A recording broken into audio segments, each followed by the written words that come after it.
Assalamualaikum warahmatullahi wabarakatuh. Salam olahraga.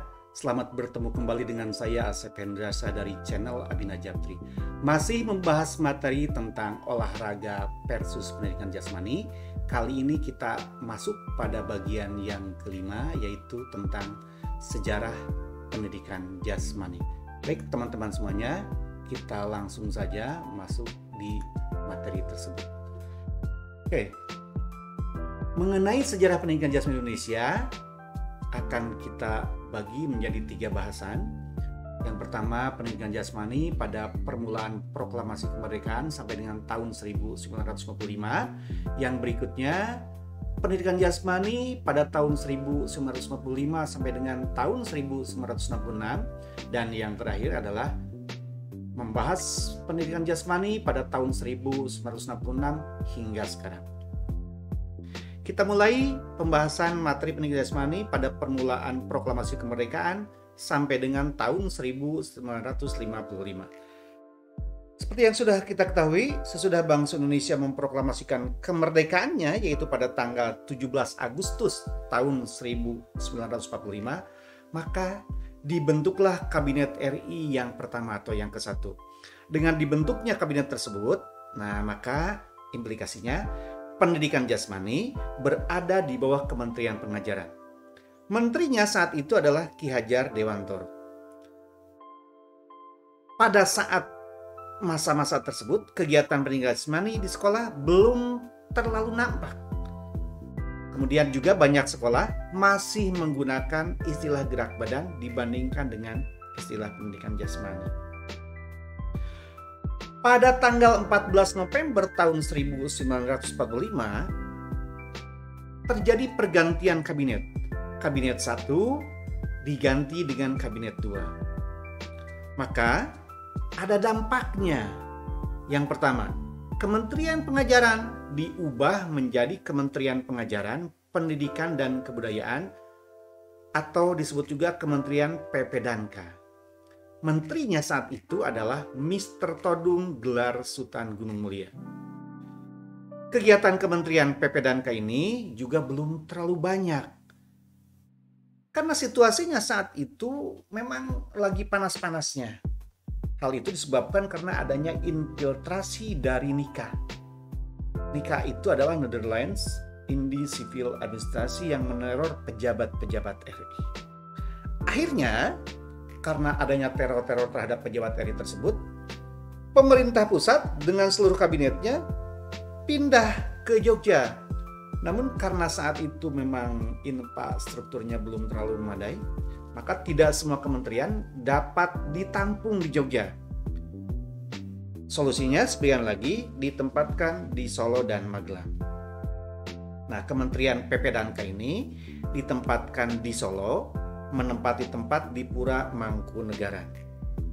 Teman-teman semuanya, berbagai kegiatan pendidikan jasmani dalam masa tersebut bisa diuraikan sebagai berikut. Yang pertama, Kementerian PP-Danka saat itu dibagi menjadi 8 inspeksi. 1. Inspeksi Sekolah Rakyat, 2. Inspeksi Sekolah Guru, 3. Inspeksi SMP, 4. Inspeksi SMA, 5. Inspeksi Pak Wanita, 6. Inspeksi Sekolah Dagang, 7. Inspeksi Pengajaran Teknik, dan yang ke-8 adalah Inspeksi Pendidikan Jasmani. Belum sempat berjalan dengan baik saat itu pemerintahan Kabinet 2 ini. Kemudian terjadi penyerangan oleh Belanda yang menyerang ibu kota pada tanggal 19 Desember tahun 1948. Jadi saat itu Belanda menyerang Yogyakarta. Rakyat bersama-sama dengan tentara melakukan perang gerilya. Perang semakin berlarut, perang semakin berkecamuk, maka kemudian PBB ikut campur tangan. Dan akhirnya dicapailah kesepakatan dengan Belanda saat itu. Solusinya mengadakan konferensi meja bundar yang dilakukan di negeri Belanda. Hasilnya, kemudian pemerintah RI kembali ke Jogja pada tanggal 4 Juli 1949. Demikian pula, Kementerian PP&K yang tadinya di Solo kemudian menjadi pindah ke Yogyakarta. RI menjadi bagian dari negara Indonesia Serikat. Penyerahan kedaulatan dari negeri Belanda kepada pemerintah Republik Indonesia Serikat terjadi pada tanggal 27 Desember tahun 1949. Di Yogyakarta, Kementerian PP&K membentuk 3 buah jawatan, yaitu 1. Jawatan Pendidikan Masyarakat, 2. Jawatan Inspeksi Pengajaran, dan yang ketiga Jawatan Kebudayaan. Pada tanggal 17 Agustus tahun 1950, akhirnya Republik Indonesia Serikat dilebur menjadi Negara Kesatuan Republik Indonesia. Pada tahun 1945 sampai dengan tahun 1950, di Jawa dibentuk Inspeksi Pendidikan Jasmani sebagai cabang dari pusat di Jakarta. Maka setelah itu dibentuklah 7 inspeksi pendidikan jasmani provinsi, yaitu Sumatera Utara, Sumatera Tengah, Sumatera Selatan, Jawa Barat, Jawa Tengah, Daerah Istimewa Yogyakarta, termasuk Solo dan Jawa Timur. Teman-teman semuanya, atas amanat Undang-Undang Pokok Pendidikan dan Pengajaran Nomor 4 tahun 1950, dibentuk Sekolah Guru Pendidikan Jasmani di Yogyakarta dan Bandung. Nah, kemudian sebelum sekitar tahun 1950 diselenggarakan 1. Kursus aplikasi pendidikan jasmani bagi guru-guru sekolah rakyat yang sekarang namanya adalah sekolah dasar. Kemudian penyelenggaraan pertandingan dan perlombaan bagi sekolah-sekolah lanjutan, antara lain pertandingannya ada pancalomba, sepak bola dan bola voli. Kemudian yang ketiga ada kursus pendidikan jasmani yang dinamakan SIMPEI. Jadi SIMPEI itu adalah kursus pendidikan jasmani tertulis saat itu. Kemudian yang keempat ada Akademi Pendidikan Jasmani yang diadakan di Jogja tahun 1948. Kemudian kegiatan antara tahun 1950 sampai dengan tahun 1955 antara lain: 1. Ada kursus ulangan pendidikan jasmani untuk guru sekolah rakyat. Berikutnya ada pendirian sekolah guru pendidikan jasmani di seluruh Indonesia. Selanjutnya, kursus instruktur pendidikan jasmani. Yang keempat, kursus aplikasi pendidikan jasmani untuk guru-guru sekolah lanjutan pertama. Berikutnya, diadakan perlombaan pancalomba untuk SLP dan SLA. Dan selanjutnya, ada ujian ketangkasan atletik dan renang. Itu tadi adalah era pendidikan jasmani pada permulaan proklamasi kemerdekaan sampai dengan tahun 1955. Selanjutnya kita masuk di era pendidikan jasmani tahun 1955 sampai dengan tahun 1966. Mendekati tahun 1960, situasi di tanah air memanas. Ada berbagai pergolakan yang terjadi di Sumatera. Ada yang di Sumatera Barat, Sumatera Selatan, dan Sulawesi Utara. Nah, kemudian pemerintah berusaha untuk menyelesaikan hal tersebut. Pada akhirnya, pergolakan tersebut dapat diselesaikan. Maka Presiden Soekarno mengeluarkan dekret tahun 1959 yang isinya adalah kembali ke Undang-Undang Dasar tahun 1945. Pada tahun 1961, Indonesia ditetapkan menjadi penyelenggara Asian Games yang keempat, yang akan dilaksanakan di tahun 1962 di Jakarta. Nah, tentu saja Bung Karno menyikapi itu, maka beliau selaku Presiden Republik Indonesia mengambil alih persiapan penyelenggaraan Asian Games yang keempat tersebut. Kemudian beliau membentuk Dewan Asian Games Indonesia atau DAGI yang tugasnya adalah mengambil alih peran Komite Olimpiade Indonesia dan induk-induk organisasi cabang olahraga dalam semua persiapannya. Untuk menyambut kegiatan Asian Games yang keempat tersebut, maka pemerintah saat itu berinisiatif membangun komplek Gelora Bung Karno. Kemudian juga pelatih-pelatih luar negeri didatangkan. Selanjutnya juga pemerintah menanggung semua dana dan fasilitas untuk kepentingan Asian Games yang keempat. Atas persiapan yang sangat luar biasa tersebut, maka hasilnya Asian Games keempat yang diadakan di Jakarta tersebut bisa katakan sukses. Sukses dalam arti prestasi dan sukses dalam penyelenggaraan. Indonesia pada akhirnya menduduki ranking kedua setelah negara Jepang. Namun sayangnya, kesuksesan Indonesia tersebut berakhir secara tragis. Karena ternyata kemudian Indonesia diskor dari Asian Games Federation dan dari IOC akibat dari Indonesia tidak mengundang Israel dan Taiwan. Nah, atas dasar hal tersebut maka Bung Karno sangat marah dan memerintahkan Indonesia keluar dari IOC serta memerintahkan membuat Games of the New Emerging Forces atau GANEPO pada tahun 1963 di Jakarta. Maka pada saat itu dimulailah babak baru dalam perjalanan sejarah pendidikan jasmani di sekolah dan di universitas. Kebijakan-kebijakan yang diambil pemerintahan Soekarno saat itu adalah 1.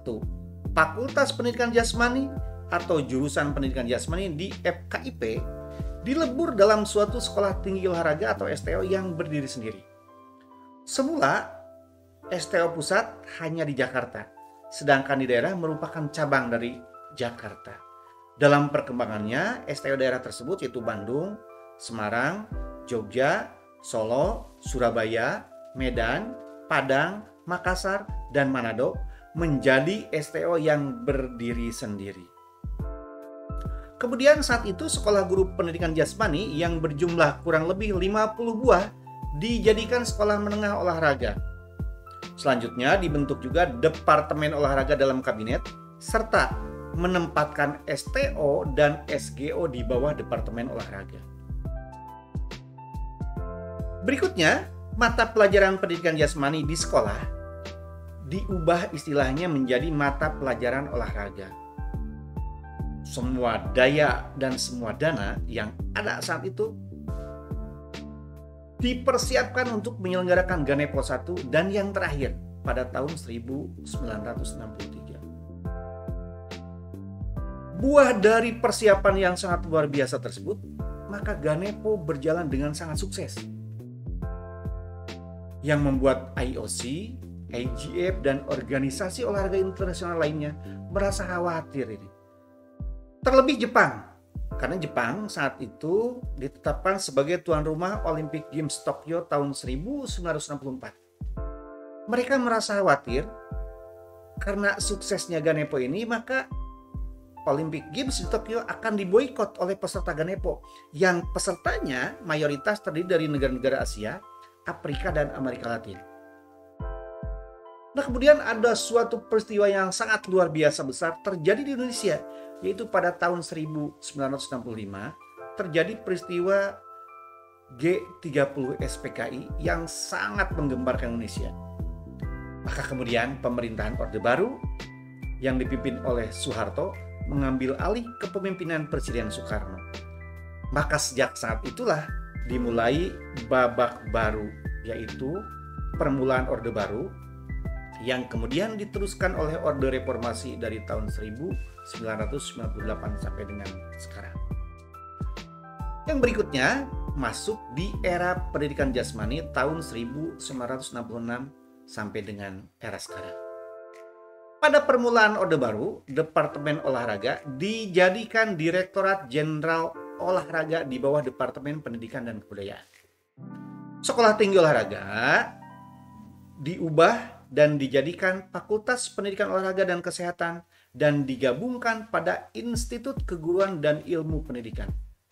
Sedangkan Sekolah Menengah Olahraga Atas atau semua dijadikan Sekolah Guru Olahraga. Kemudian beberapa kebijakan baru dari pemerintahan Orde Baru yaitu 1. Mengharuskan pendidikan guru harus mengambil mata kuliah di level perguruan tinggi. Maka SGO dan SGA diintegrasikan ke Institut Keguruan dan Ilmu Pendidikan atau diintegrasikan ke IKIP. Pada tahun 1983 dibentuk Kementerian Negara Pemuda dan Olahraga. Nah, sebagai implikasinya maka staf dari Dirjen Olahraga dan Pemuda berpindah ke Kementerian Negara Pemuda dan Olahraga atau Kemenpora. Kemudian selanjutnya, pendidikan jasmani dan olahraga dikelola oleh Direktorat Jenderal Pendidikan Dasar dan Menengah. Fakultas Pendidikan Olahraga dan Kesehatan yang berada di bawah Institut Keguruan dan Ilmu Pendidikan dikelola oleh Direktorat Jenderal Pendidikan Tinggi. Kemudian pada pasal 37 Undang-Undang Republik Indonesia Nomor 20 Tahun 2003 tentang Sistem Pendidikan Nasional dinyatakan bahwa pendidikan jasmani dan olahraga wajib dimuat dalam kurikulum pendidikan dasar dan menengah. Kemudian pada Undang-Undang Republik Indonesia Nomor 3 Tahun 2005 tentang Sistem Keolahragaan Nasional pasal 17 memuat ruang lingkup olahraga yang meliputi 1. Olahraga pendidikan, 2. Olahraga rekreasi, dan yang ketiga adalah olahraga prestasi. Nah, di sana timbul sedikit perbedaan akan penggunaan istilah mata pelajaran di sekolah. Apakah pendidikan jasmani dan olahraga sesuai dengan Undang-Undang Republik Indonesia Nomor 20 Tahun 2003 ataukah olahraga pendidikan sesuai dengan Undang-Undang Republik Indonesia Nomor 3 Tahun 2005. Khusus mengenai masalah perbedaan istilah ini akan kita bahas di sesi berikutnya. Pada tahun 1998 diselenggarakan seminar tentang ilmu keolahragaan oleh Dikti dan Isori. Isori ini adalah Ikatan Sarjana Olahraga Indonesia yang dihadiri oleh UI, dihadiri oleh UGM, Unair, ITB, dan lain-lain. Yang menghasilkan kesepakatan bahwa ilmu olahraga adalah ilmu yang dapat berdiri sendiri dan dapat masuk dalam kelompok ilmu eksakta. Maka sebagai akibatnya dari hasil seminar tersebut, IKIP berubah menjadi universitas. Misalnya, IKIP Jakarta menjadi Universitas Negeri Jakarta. IKIP Bandung menjadi Universitas Pendidikan Indonesia. Dan Fakultas Pendidikan Olahraga dan Kesehatan di UNJ terutama menjadi Fakultas Ilmu Keolahragaan. Demikian teman-teman pembahasan kita kali ini, yaitu tentang sejarah pendidikan jasmani Indonesia. Semoga menambah wawasan teman-teman semuanya. Saya Asep Hendasah dari channel Abina Japtri. Assalamualaikum warahmatullahi wabarakatuh. Salam olahraga, tetap semangat, dan jangan lupa subscribe, like, comment, and share di channel Abina Japtri.